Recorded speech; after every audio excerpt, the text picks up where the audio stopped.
Hello everyone, Alex Savoy Discovery of Wine. As you can see, lazy Monday, had a big weekend up north with some friends and went to a friend's cottage, had a whole bunch of wines, and I'm bringing you today only the winners so that I'm not extending myself with I think 8 or 9 bottles that we had. So first of all, in the white wine category, we have this Donhof Riesling 2009. This is a German Riesling. It goes for 11% alcohol, so, and I think it's about $22 at the SAQ. So this was very nice. We had this before dinner, so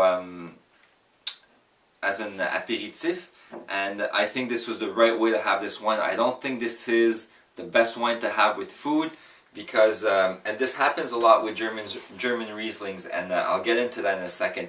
But this wine had a lot of fruity aromas. I was noticing some pineapple, some pear, a little bit of residual sugar, which was nice at the end, but the acidity was also there to back it up, so it still made you salivate, still made you want to have another glass. It wasn't too heavy, and as I said, at 11% alcohol, this is a nice light wine.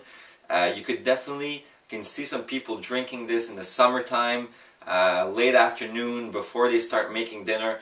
This would be a very nice wine to do that type of thing.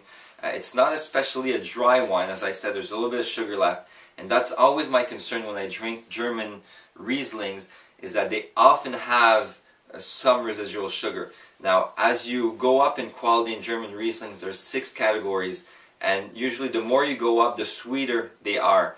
Obviously, the good quality ones also have the acidity to back it up, and this is like a mid-range type of wine, and it did have that acidity to go with it, but this is by no means a dry wine. However, everybody loved it. And a lot of people took the name down to go buy more, so I'm sure this would be a crowd pleaser for just about anybody. And yeah, so our first winner of the weekend.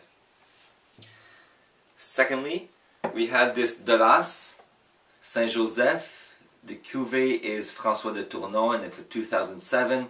So 2007, not a great year, but a fine year in Northern Rhone. So Northern Rhone, we're talking about 100% Syrah. And Syrah is an interesting grape. It's used in Australia extensively. In the US, they use it a lot as well. But it really comes from the Northern Rhone. Not originally, but that's where it made its name, and for good reason, because I don't think there's anywhere else in the world where they make this type of Syrah.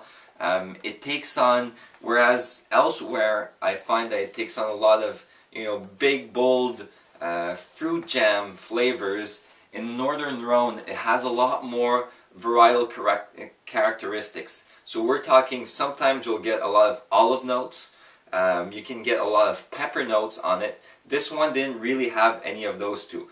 But what it did have is on the nose, it had this strong leather characteristic. So like dried meats. Felt like you were in a room where they're drying, maybe drying ham to make smoked ham and things like that.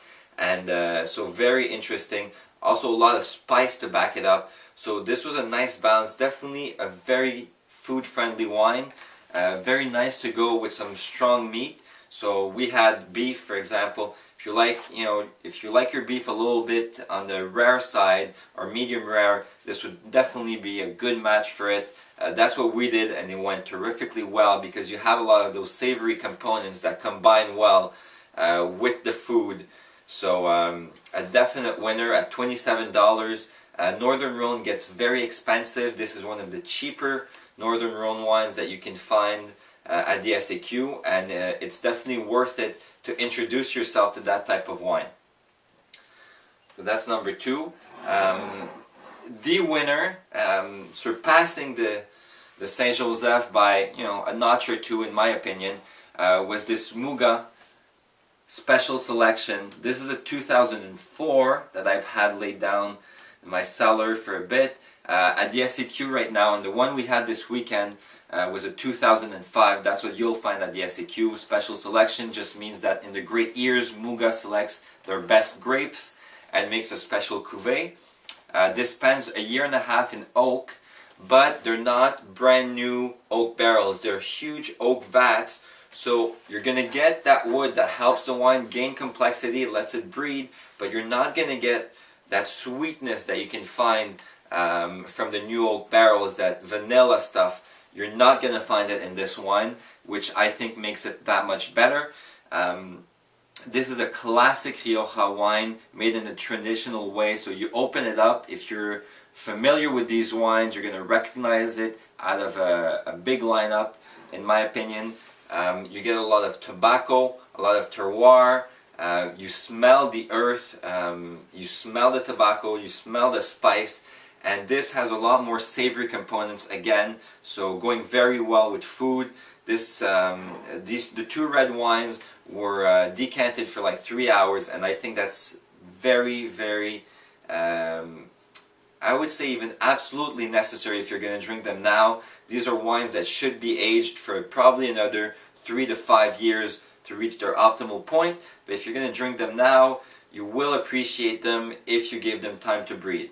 So a very nice wine. This was the winner. I think that if you want to try Rioja wine, this is clearly something to go for. If you want to go for something a little bit cheaper, because this is $35, you have the regular Reserva Muga. It's a 2006 that you'll find at the SAQ right now for $22. That's a very good introduction. But if you want to lay down a couple bottles of good Rioja wine at a decent price, because this is $35, so for a nice long aging wine, this is not very expensive. I'd say give it another 5 years and this is definitely a good buy. So on the final note, I'd like to ask you guys, what did you drink this weekend that you appreciated, so that we can all share the experience and maybe get tips on what to drink next weekend. And finally, I'm going to start doing episodes this week and next week, focusing a little bit more on food and wine.